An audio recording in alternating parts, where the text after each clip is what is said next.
warahmatullahi Waalaikumsalam warahmatullahi wabarakatuh. Waalaikumsalam warahmatullahi wabarakatuh. Oke, baik Ibu dan Bapak, hari ini nggak usah terlalu lama ya, sampai 4:30 maksimal lah. Di rumah saya ini hujan jadi nggak kedengeran pasti. Nggak tahu nih di tempat lain Ibu dan Bapak masih hujan juga gitu ya. Semoga tidak mengganggu ibu-ibu ya yang ada di sini, Bu Rani, Bu Olyan, Bu siapa lagi? Nggak ada ya. Menyiapkan tajil untuk keluarga masing-masing. Nah, jadi hari ini saya ingin membahas tentang hasil UTS tapi sebentar saja gitu ya. Nah, kalau sebab itu judulnya yang saya berikan ini kajian IT and Education. Jadi sebenarnya kemarin di awal-awal saya pernah menyinggung juga kenapa judulnya menjadi kajian gitu ya. Nah, terus terang saya belum membaca semua, baru membaca sekitar 7 orang paling atas saja dulu gitu ya. Apa ya? Hasil dari Ibu dan Bapak itu yang di UTS, waduh gede banget hujan. Itu mungkin belum maksimal semua, ya. Karena hasil akhir dari tugas Ibu dan Bapak untuk UTS itu, kalau bagi saya belum sampai ke arahan yang diinginkan, ya. Terutama karena Ibu dan Bapak ini apa ya terkontaminasi dengan merangkum gitu ya. Jadi kebanyakan hasil dari UTS kemarin itu rangkuman aja ya. Jadi Ibu dan Bapak sudah saya berikan memang ininya materinya gitu ya. Di banyak nih materinya, kalau nggak salah beberapa ya materinya sudah saya kasih ke Ibu dan Bapak.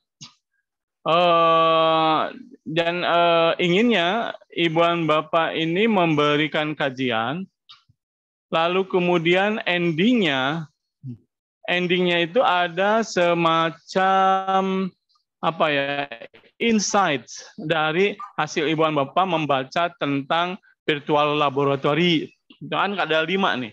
Karena memang mata kuliah kita kajian teknologi komputer itu jadi banyak berbagai sisi. Yang saya inginkan jadinya Ibu dan Bapak memang pelajari virtual laboratory itu ada 5 paper yang saya berikan berbeda-beda. Lalu Ibu dan Bapak melakukan kajian. Kajiannya lebih ke kajian teoritis berarti kan ya. Kenapa? Karena saya berikan papernya ke Ibu dan Bapak. Tapi tentu saja akan jauh lebih baik jika kemudian Ibu dan Bapak melakukan kajian empiris. Entah itu di lingkungan Ibu dan Bapak, di sekolah Ibu dan Bapak. Kalau yang kemudian bukan sebagai guru, Ibu dan Bapak mengkaji dengan pendekatan kewilayahan lah. Apakah pernah mengenal istilah virtual laboratory, bentuknya seperti apa? Beberapa paper yang saya berikan itu ada yang kemudian memperlihatkan bentuknya, ya bentuknya. Nah, endingnya itu harus ada insight sebenarnya. Insight itu kira-kira ada ide, ada gagasan. Pemanfaatan virtual laboratory terkait dengan konsentrasi kuliah Ibu dan Bapak di S2 Pendidikan Ilmu Komputer.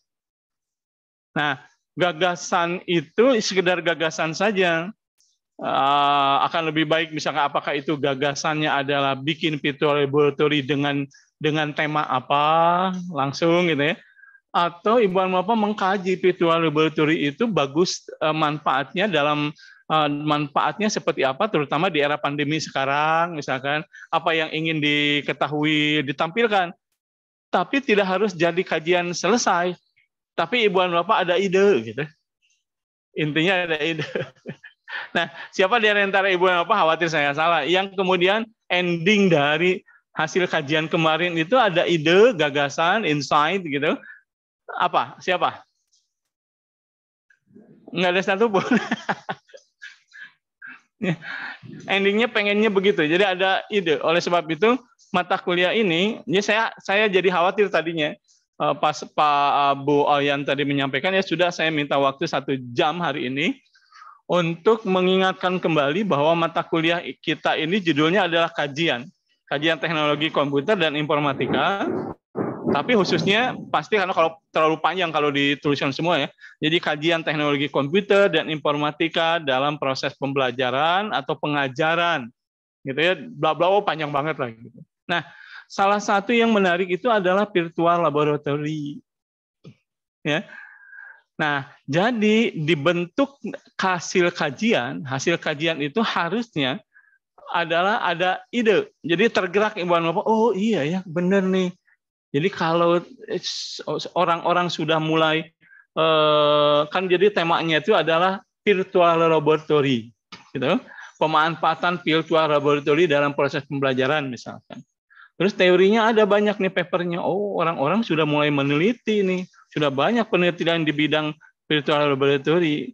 Itu artinya ada penelitian terkait dengan virtual laboratory sebagai salah satu solusi untuk efektivitas media pembelajaran. Gitu ya.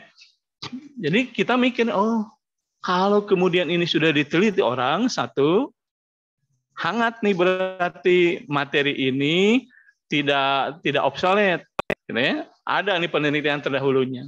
Baca ininya abstrak paling tidak kalau malas sampai badan-badannya karena saya ngasih 5 itu dengan simpulannya ada di mana dia. Karena kalau kita mengasih abstrak, di abstrak aja kalau Ibu dan Bapak hati-hati membacanya, di abstrak itu pasti akan muncul latar belakang dia meneliti tentang itu, metodologi yang dia pakai, dan luarannya apa. Itu pasti ada. Nah, itu yang harusnya menggiring. Saya inginnya Ibu dan Bapak tergiring untuk meneliti.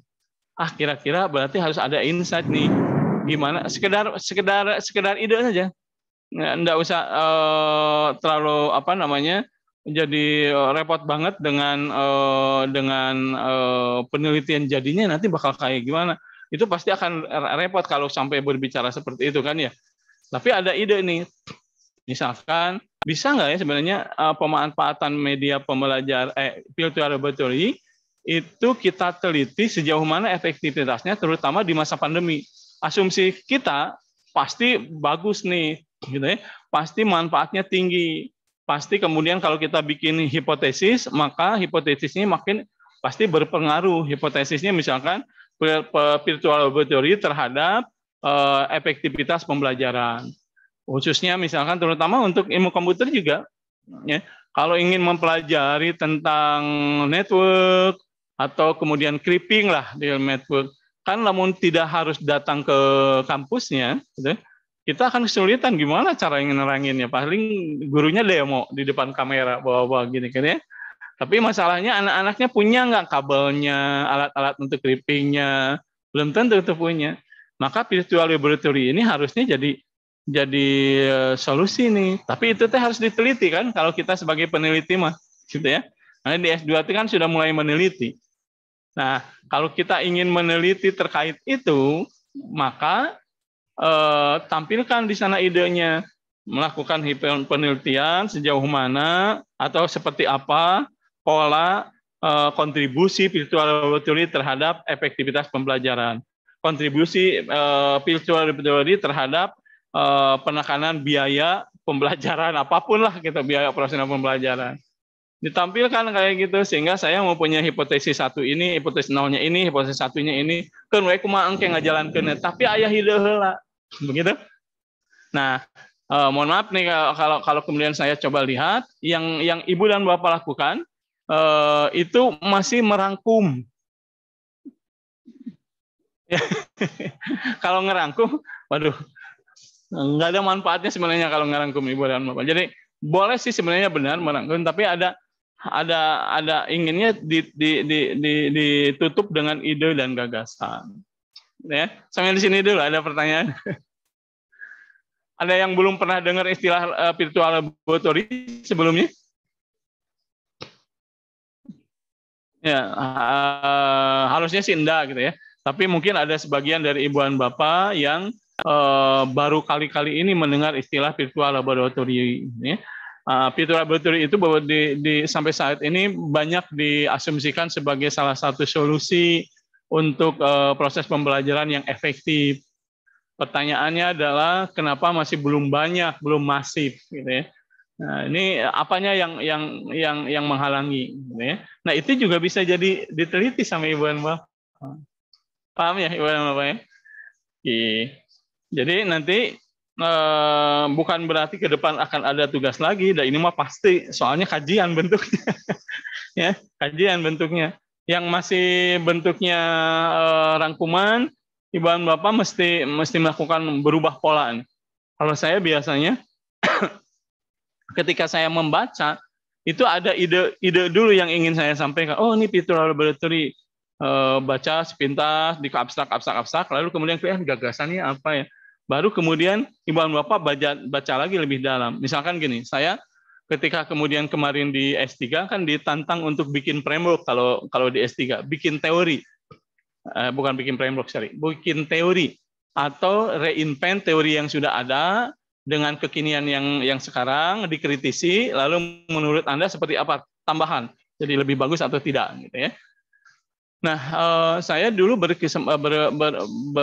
berdiskusi dengan prof saya panjang lebar. Sep, kamu mau ngerjain apa sebenarnya? Saya mau bikin framework di bidang IS Strategic Planning, IS and IT Strategic Planning. Bukankah sudah banyak? Iya, betul sudah banyak, tetapi belum ada penelitian yang menyatakan bahwa framework ini lebih baik, framework ini lebih baik, belum ada. Karena pasti subjektif. Iya, setuju.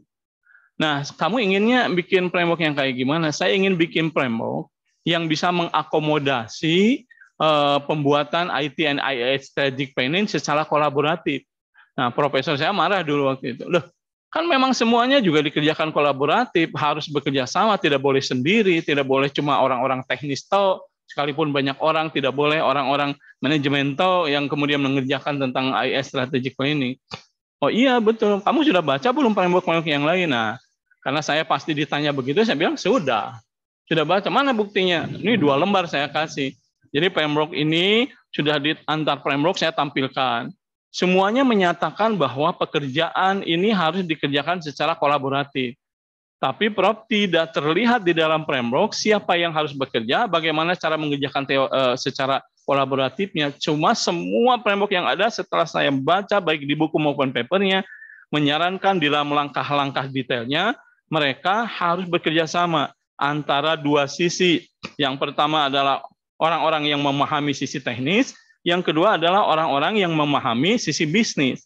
Di sisi lain, kapabilitas dan engage serta komitmen manajemen itu penting. Tapi bentuknya kayak gimana, langkah-langkahnya kayak gimana, itu nggak ada yang menyebutkan sama sekali. Lalu promotor saya bilang, kamu yakin? Yakin, Prof. Jangan nanti kalau ditanya gini, kamu yakin? Ya yakin sih, Prof. Yakin, kuma angker lah. Yakin, Prof. Kasih contoh ke saya. Oke, saya coba pakai punyanya Word and Paper, Prof, yang ini. Ini di halaman sekian, sengaja. Kalau yang lainnya saya juga nggak tahu di halaman berapa, lupa lagi. Tapi semuanya asli yakin, semuanya menyarankan harus ada kolaborasi. Orang IT harus paham bisnis, bisnis harus paham strategi IT, IT harus paham strategi atau misi dari bisnisnya, harus tahu. Nggak boleh masing-masing bikin.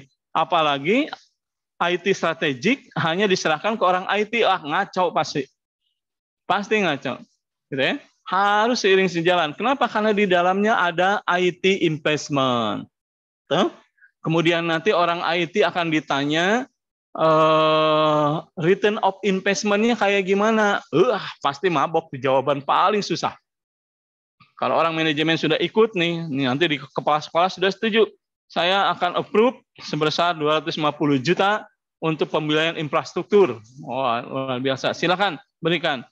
Oke, terima kasih Prof. Sudah ditandatangan. Ya, Pak Kepala Sekolah sudah ditandatangan. Lalu kemudian Kepala Sekolahnya sudah ditandatangan nanya, nanti kamu susun ya, bagaimana bentuk return of investment-nya. Wah, mabok itu. Kumaha caranya 250 juta kembali dalam waktu 3 tahun misalkan. Dia emang jualan comro susah, jualan tajil mungkin kembali modal. Ini susah pasti. Karena hanya bisa diukur oleh apa yang dirasakan, apa yang berhasil, dan apa peran IT di dalamnya. Ya kan? Nah, ini proses pembelajaran. Misalkan bikin virtual laboratory di dalamnya, di angka itu ada. Nah, maka harus dilihat kalau kemudian berhasil meningkatkan pemahaman siswa dalam belajar, lalu dibuktikan dari nilainya yang kemudian menaik dan bagus di atas rata-rata dengan standar yang dipunyai oleh sekolah tersebut, maka hitung berapa banyak itu IT sumbangsi di sana. Meskipun bingung pasti, capek pasti. Luar biasa capek. Nah, akhirnya saya coba lihat beberapa paper, itu ratusan paper yang saya sertakan di dalam satu disertasi saya. Di awal-awal cuma puluhan, Pak. Saya cuma dapat 63 dari 126, lalu kemudian diperut lagi, difilter sesuai yang judulnya sama dengan keyword tertentu, itu 63 di awal nih yang dipakai paper awal untuk kritisi keilmuan ini. Jadi saya cerita ini yang berbicara, ada yang ngomong ini harusnya kolaborasi, di dalamnya ngomong soal share vision. Nah, share vision, berbagi visi. Ada lagi ngomong share knowledge, beberapa paper. Banyak sampai kemudian akhirnya ketemu 6. Share vision, share knowledge, lalu kemudian active participation, active communication. Dua deh namanya, lupa. Share knowledge, share 6 lah pokoknya. Lalu saya ajukan, Pak, ini 6. Jadi 6 inilah yang akan mendasari framework saya sebagai basically kebutuhan orang-orang kalau mau collaboration di dalam penyusunan ini. Wah, itu masih umum, iya, tapi kemudian ini sudah akan diturunkan lagi, Pak. Tapi ini ketemu, sehingga saya bikin initial framework-nya ada seperti ini, seperti ini. Jadi Ibu dan Bapak di awal ketika baca-baca, bagusnya sih dari awal sudah punya ide dulu. Gitu. Ya. Setelah baca-baca itu enggak langsung bikin ini, kan biasanya kita langsung menurut si Anu spiritual framework, menurut paper 1 apa, menurut paper 2 apa. Ini jadinya rangkuman semuanya. Langkah-langkahnya apa gitu. Di wilayah apa kira-kira virtual virtual laboratory bisa dipakai. Kalau ada hardware software seperti apa umumnya. Sudah aja. Kesimpulannya adalah virtual laboratory, cek tinggal ambil aja setiap kesimpulan di masing-masing pustaka tadi, paper sudah selesai. Ya. Nah, jadi Ibu dan Bapak, saya mengharapkan di Ibu dan Bapak, terutama di mata kuliah kita, itu kajian kita itu harus mampu menggiring Ibu dan Bapak memiliki ide dan gagasan. Apa kira-kira ide gagasannya? Gitu ya. Oke, kita lihat dulu di slide saya supaya kebingungannya tidak lantas membatalkan puasa. Tuh. Nah, saya coba ambil apa yang dimaksud dengan kajian. Ternyata menurut KBBI, ketika saya minta kajian, dia menyebutkan bahwa kajian berasal dari kaji. Oke, saya cari kaji. Kaji itu apa? Banyak istilah lain, tapi yang terkait dengan diartikan sebagai penyelidikan. Menyelidiki tentang sesuatu. Tentu saja sesuatu objeknya bisa berubah-ubah. Kalau kita adalah IT for education, gitu ya. Using IT for learning process dan seterusnya misalkan, ya. Nah, jadi akhirnya ketika kemudian saya ambil lagi di KKBI, dia akhirnya menyebutkan bahwa salah satu dari istilah kaji yang menjadi kajian adalah kegiatan belajar, mempelajari, memeriksa, memikirkan, menguji, atau menelaah. Ingat ya. Jadi tujuannya ini belajar, mempelajari, memeriksa, memikirkan, menguji, menelaah. Yang istilah ini saya ingin Ibu dan Bapak benturkan dengan Bloom. Ya. Sampai kemudian larinya ke high order thinking bagi Ibu dan Bapaknya. Ya. Jadi kalau kemudian Ibu dan Bapak merangkum saja, mohon maaf jika kemudian itu masih ke memahami, gitu ya, mempelajari, memahami, mengetahui, itu lot mesti. Ya. Tapi kalau Ibu dan Bapak lalu kemudian memeriksa masing-masing paper, memeriksa di mananya, memeriksa di metodologi, lalu memeriksa di outputnya, apakah dia meninggalkan jejak apa yang dia tidak lakukan karena keterbatasan apapun gitu, dan terus periksa simpan di istilahnya di paper inventory seperti yang pernah saya sampaikan dulu di mata kuliah metodologi ya kalau nggak salah ya. Nah, simpan tuh di sana. Lalu kemudian Ibu dan Bapak diminta untuk juga mengkaji, artinya memikirkan sesuatu lebih lanjut. Nah, ini yang saya maksud tadi. Jadi artinya memikirkan sesuatu lebih lanjut yang diharapkan dapat menciptakan suatu kesimpulan yang selanjutnya mengarah untuk melakukan sesuatu perbuatan lain berdasarkan kajian Ibu dan Bapak. Paham ya Ibu dan Bapak? Jadi akhirnya kajian ini jadi berbeda dengan rangkuman, berbeda. Tahap pertamanya mungkin rangkuman, gitu ya. Tapi rangkumannya juga harus seperti ini. Kalau saya di mahasiswa S1 di saya sekarang, nah saya nggak tahu Pak Asep, Pak Barjuk, gitu ya. Masih ingat, masih lupa Pak Anjar. Ketika kemudian di perkuliahan, di S1 lah Ibu dan Bapak, di bab 1 itu ada tujuan penelitian ya. Masih ingat, masih lupa. Nanti tolong baca lagi skripsinya ya, sambil ketawa-ketawa juga nih. Tujuan penelitian untuk mengetahui, untuk memahami, untuk mengerti, itu tuh semuanya lot. Jadi saya di mahasiswa S1 saya, kalau kemudian tujuannya untuk mengetahui, coret. Untuk memahami, coret. Coret, kan di Cina, iya. Pas balik lagi, saya pikir, kalian itu kalau untuk mengetahui, memahami, jangan melalui skripsi. Itu mah pasti harus terlampaui. Tapi mulai kemudian berani masuk ke high order thinking. Untuk menganalisis, untuk membandingkan, untuk mengevaluasi, untuk merancang, untuk membangun. Woi, luar biasa nih. Gitu. Ya, Ibu dan Bapak nanti juga kayaknya para penguji sekarang sudah alergi dengan lot nanti. Ya, lot. Jadi pertanyaan penelitian itu mengarah ke hot jadinya tujuannya gitu. Nah, lanjutkan. Lalu kemudian saya, karena kita ngomongnya kajian teori juga, maka saya coba untuk mencari tahu, menurut para ahli sebenarnya yang dimaksud dengan kajian teori apa nih. Lalu kemudian menurut Labovitz dan Hagedorn, dia menyampaikan bahwa itu adalah ide yang bersifat teoritis. Nah, kan? Jadi idenya dimunculin lagi.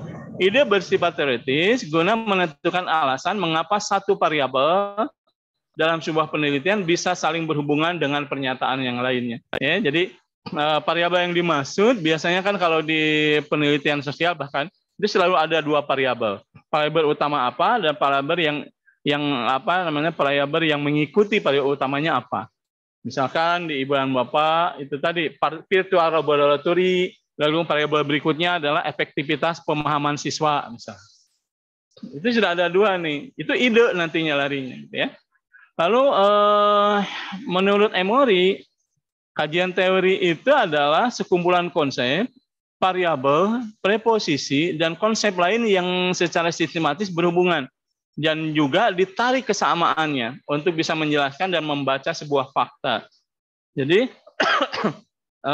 saya selalu minta anak S1 selalu di bab 1 dan bab 2, itu ada penelitian terkait dulu. Jadi dia menggunakan apa, dengan metode apa, ada nggak penelitian terkaitnya? Iya, ini dari si Anu jelaskan dia ngapain, lalu kemudian hasilnya apa? Dia menggunakan metode ini, hasilnya begitu. Yang lain metode ini, hasilnya begitu, dan seterusnya. Jadi akhirnya tahu, nah berdasarkan penelitian terkait, paper yang ada, apa bedanya? Kalau saya hybrid, Pak, jadi menggunakan ini dengan menggunakan ini. Itu juga akan ada tuh penelitian terkait. Iya Pak, ada, tetapi konteks atributnya beda dengan saya. Jadi kelihatan idenya itu muncul dari Ibu dan Bapak mendapatkan penelitian terkait di topik yang sama. Gitu. Paham ya Ibu dan Bapak ya? Nih, mudah-mudahan dipahami sampai sini. Sementara menurut Gardner, dia adalah hipotesis, masih dalam bentuk spekulasi, belum terbukti, belum pasti kebenaran faktanya. Maka harus diriset ulang. Misalkan sepertinya efektivitas pembelajaran itu dipengaruhi oleh faktor apa nih yang kira-kira mempengaruhi. Itu jadi hipotesis.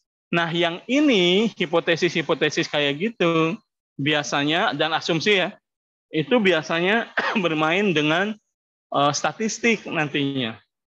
Biasanya statistiknya pakai confirmatory analisis, confirmatory faktor analisis ya, Pak Alex. Ini ada orang matematika, nggak boleh salah saya ngomongnya. Ya, ada CFA. Biasanya punya hipotesis, lalu kemudian dianalisis, lalu kemudian secara statistik dibuktikan apakah punya pengaruh nggak variabel A terhadap variabel B. Jadi nanti ada teori pengaruh karena dia menggunakan faktor analisis. Itu pakai pakai statistik larinya, berbicaranya nanti hasilnya itu. Jadi punya hipotesis. Nanti yang belum paham biasanya teman-teman yang terlupa dengan matematika itu terlupa juga dengan statistik biasanya. Nah, statistiknya itu yang sekarang bukan lagi deskriptif untuk menjelaskan data, tapi lebih ke statistik pengaruh. Dulu saya pernah pakai, statistik pengaruh punya siapalah, saya lupa lagi. Jadi endingnya adalah ada pengaruh atau tidak, seberapa besar pengaruhnya. Gitu. Nah, nanti dari sana Ibu dan Bapak bahas hasilnya. Ya. Dari hasil itu dibahas. Nah, akhirnya menurut hemat saya, jadi dia adalah konsep yang logis, saling berhubungan secara sistematik. Apanya? Variabelnya. Guna menguji sebuah fakta atau variabel dari suatu fenomena. Jadi, sekalipun Ibu dan Bapak melakukan kajian teori, tapi kemudian Ibu dan Bapak tidak lupa untuk kajian faktanya, kajian realitasnya. Seperti yang tadi saya sampaikan, pandemi ini fakta. Lalu proses pembelajaran di pandemi salah satunya efektivitasnya misalkan dipengaruhi oleh pemanfaatan virtual laboratory. Benar nggak tuh? Ide itu yang dimunculkan Ibu dan Bapak. Ya. Nah, sekali lagi yang kemarin ini saya belum baca nih. Kalau sudah baca semua, jadi saya bisa sebut orang per orang. Baru setengahnya, baru 7 ya tadi di awal. Jadi yang ending dari tugas kemarin itu adalah ide, gagasan yang akan diteliti, itu bagus. Ya, bisa melengkapi topik disertasi yang Ibu dan Bapak sudah miliki sekarang. Ya. Bisa kemudian jadi bikin paper, itu sederhana saja. Nah, itu bagus. Nah, berikutnya langkah-langkahnya seperti apa? Ya, langkahnya umum banyak lah ya. Langkahnya umum. Jadi menentukan variabel dulu. Makanya ini sebelum kajian teori saya bawa Ibu dan Bapak untuk variabelnya variabel utamanya adalah virtual laboratory kemarin. Tapi yang lainnya tidak saya sebutkan, hiding supaya Ibu dan Bapak kreatif saja di sana menghubungkan dengan variabel lain gitu ya.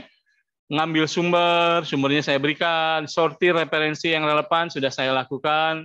Pokoknya mah itu kayak gitu ya. Anggapnya. Lalu kemudian mencari dan membandingkan antar variabel yang Ibu dan Bapak mau bikin tuh idenya.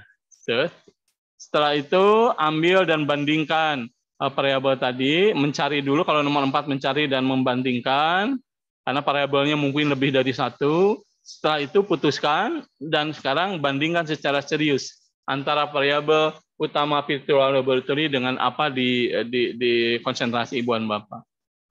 Lalu kemudian baca-baca nih topik penelitiannya. Ini umum ya, sekali lagi ya, paparkan teori lalu cantumkan sumber referensinya. Intinya akhirnya itu Ibu dan Bapak 67 itu terdapat hasil kajian terhadap topik yang memang tidak sama dengan rangkuman tapi berisi ide dan gagasan. Ya. Nah, ini berikutnya ini contoh saja sederhana. Ya, misalkan ini di topiknya kita lihat ada fenomena nih, WhatsApp sebagai media sosial mungkinkah dipakai untuk proses pembelajaran? Ya, pura-puranya sudah baca nih teorinya. Hasil kajiannya adalah using WhatsApp in mobile learning as a new trend in preparing for foreign language exam. Ya, ini kalau di Indonesia nggak enak banget nih. Ini gaya-gayaan aja bahasa Inggris. Nah, lalu kemudian ketika saya cari ternyata ada tuh paper yang terkait yang beginian. Ya. Karena kemarin saya ikut pelatihan, akhirnya punya sertifikasi sebagai digital marketing profesional.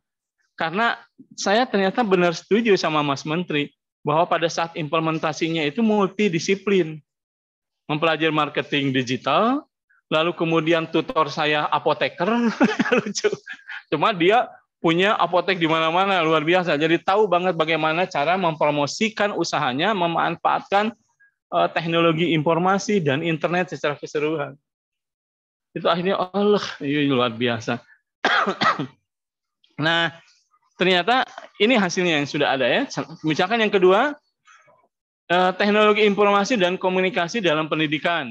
Ini kan sebenarnya umum nih. Ini umum banget nih. Hasilnya salah satunya misalkan Ini salah satunya Information Technology in Education. Lalu kemudian saya tertarik membaca resiko pemanfaatan IT untuk education dan dampaknya. Ini jelek semua kali gitu kali. Tapi dampak bisa dampak baik, dampak buruknya. Resiko itu lebih ke kalau dia baik adalah gimana caranya risiko di manage supaya kemudian tidak terjadi. Jadi larinya ke sana. Nah, ini luar biasa juga Ibu dan Bapak. Lalu berikutnya misalkan optimalisasi learning management system dalam proses pembelajaran. Ini umum nih. Tapi kalau kemudian dikaji, oh ternyata beda lagi nih, learning analytic yang saya inginkan. Setiap LMS itu punya data mesti. LMS yang baik punya data. Datanya diambil, lalu dibuat sebagai dataset, lalu kemudian saya lakukan pemanfaatan data pembelajaran dalam learning management system apa, lalu kemudian untuk meningkatkan efektivitas proses pembelajaran. Oke, karena itu kan berarti ada data lama nih. Data lama dipelajari, siswa seperti ini, topik seperti ini, lalu angkatan sekian, hasilnya kayak gimana, dulu proses pembelajaran kita kayak gimana, kita pakai teknik apa, dan seterusnya. Dianalisis sama kita. Biasanya ini matematik lagi, yang kemudian ngait nih di learning analytic namanya. Ya. Lalu berikutnya adalah pemanfaatan multimedia dalam pembelajaran. Ibu dan Bapak ada mata kuliah di Ibu dan Bapak multimedia. Pak Hasim kemudian baru lulus, konsentrasinya adalah di multimedia. Nah, misalkan hasilnya adalah saya mau bikin pemecahan masalah berbasis TAPBS, teknologi assist problem solving, aplikasi berbasis multimedia interaktif untuk pendidikan kejuruan misalkan. Ini masih perlu didalami lagi ya. Seperti apa sebenarnya mau? Tapi ini sudah mulai nih berpikir luar biasa antara teknologi assist problem solving berbasis multimedia interaktif. Nah, ini ditujukan untuk apa dalam proses pembelajaran? Maka silakan lanjutkan ya. Lalu berikutnya adalah pemanfaatan video nih, pemanfaatan video dengan transformasi pembelajaran digital. Karena video kan bagian dari digital resources, gitu ya, digital learning resource, digital learning resource. Lalu misalkan saya bikin hasil kajiannya, penggunaan video di dalam MOOC, Massive Open Online Course, ini peningkatan wawasan bagi guru sebagai agen pembelajaran dan pengembangan digital di wilayah Bandung, di kasusnya misalkan. Wah, ini sudah mulai nih.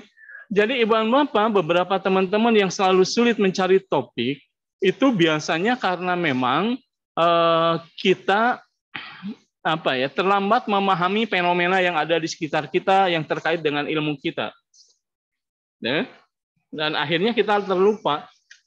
Misalkan Ibu Bapak sering pakai e-learning, iya, pakai LMS, iya, sering pakai Synchronouse, pakai video, iya, podcast, iya. Tapi itu data-data semua yang bisa kita pakai, di-load, diambil, lalu kemudian kita analitik tuh, learning analytic. Di learning analytic-nya itu banyak nih. Ada learning analytic untuk ini meningkatkan efektivitas proses pembelajaran, learning analytic untuk membuat profile student, profile pembelajar. Wah, asik banget nih. Profile pembelajar dan seterusnya. Ini banyak bisa dilakukan oleh Ibu dan Bapak. Ini paham ya, Ibu dan Bapak, mudah-mudahan paham nih. Ya, kalau dalam waktu puasa sebenarnya nih pahamnya harusnya lebih cepat. Kalau agak lambat biasanya karena disertai dengan pemikiran ke kolak dan tajil lainnya gitu biasa. Nih, kita lanjutkan. Sedikit lagi. Bukan ini. Sudah habis. Sudah habis. Oke, sudah habis. Bentar. Nah, saya, Ibu dan Bapak, akhirnya mencari beberapa topik-topik yang bisa Ibu dan Bapak kaji lebih dalam. Yang lebih dalam. Tapi nanti tadinya hari ini mau disampaikan, saya baru dapat sekitar 17 paper yang terkait dengan pemanfaatan teknologi informasi untuk pendidikan atau pembelajaran, gitu ya, IT for Education. Nah, semoga nanti minggu depan lah kita akan coba lihat. Saya masih mencari tahu bagaimana caranya materi yang banyak di mata kuliah kita itu bisa diselesaikan dengan tanpa lebih kalau kita mempelajari semua secara terurut aja gitu, nggak akan selesai dalam satu pertemuan kita. Karena kita cuma tinggal sekitar berapa ya, sekitar 6. Sementara ketika saya cari-cari, ini juga sudah 17 nih materinya. Kan repot banget nih satu pertemuan, satu semester lagi mungkin. Gitu ya. Begitu, Ibu dan Bapak, ada pertanyaan? Tinggal 15 menit lagi.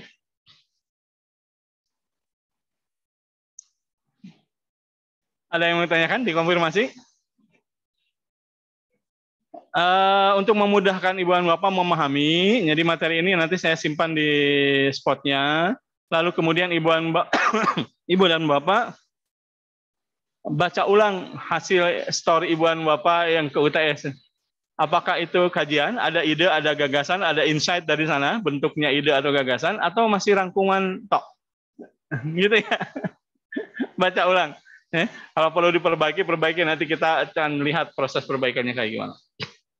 Bu Alyan, gimana? Tadi sudah open mic? Pak tadi nanyain mau diperbaiki, dikumpulkan lagi atau seperti apa, tapi Bapak udah jelasin tadi. Oke. Jadi sebelum ada niat untuk memperbaiki dan mengumpulkan kembali, saya persilakan Ibu dan Bapak dalam waktu 1 jam hari ini, misalkan kalau hari ini sebelum tajil, baca ulang. Karena kan tidak banyak ya, ada 5, ada 6 halaman gitu ya. Nanti kita lihat nih, harusnya ada insight dalam bentuk ide dan gagasan. Gitu ya, Bu Alyan ya. Baik, Pak. Ada lagi yang ditanyakan? Tidak ada. Bu Alyan, kita hadir semua nggak nih? 16. Ada yang 1 orang yang nggak hadir ya? 1 orang nggak hadir, Pak. Kayaknya Pak Suratno deh. Pak Suratman. Pak Suratno ada. Pak Sofran salah. Pak Sopran ya? Iya. Oke, Pak Sopran tidak hadir. Baik, Ibu dan Bapak. Seperti janji saya cuma butuh 1 jam. Ini baru 45 menit. Semoga tidak terlalu mengganggu puasa Ibu dan Bapak. Lalu minggu depan kita pindah ke pagi ya, Bu Alyan ya?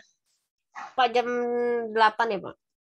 Jam 8 boleh lah, sok jam 8. Mudah-mudahan saya sudah sudah 9 aja, Pak. Jam 8 dulu. Hah? Jam berapa? Tadi jam 8 cenah. Terserah Bapak deh jam 8. Ya, siapa? Jam sabaraha? Gimana Bapak Ibu? Jam berapa Bapak Ibu? 8 atau 9? 9 aja, Pak. 9? Oke, jam 9 ya, minggu depan ya. Ya, Pak. Baik, Pak. Pak Alko, gimana Pak Alko? Setuju atau sepakat? Setuju, Pak. Oke ya, begitu ya. Baik, Ibu dan Bapak, selamat puasa. Mudah-mudahan kemudian lancar sampai buka tajil maghrib nanti. Barakallah. Assalamualaikum warahmatullahi wabarakatuh. Waalaikumsalam warahmatullahi wabarakatuh. Terima kasih, Pak. Warahmatullahi wabarakatuh.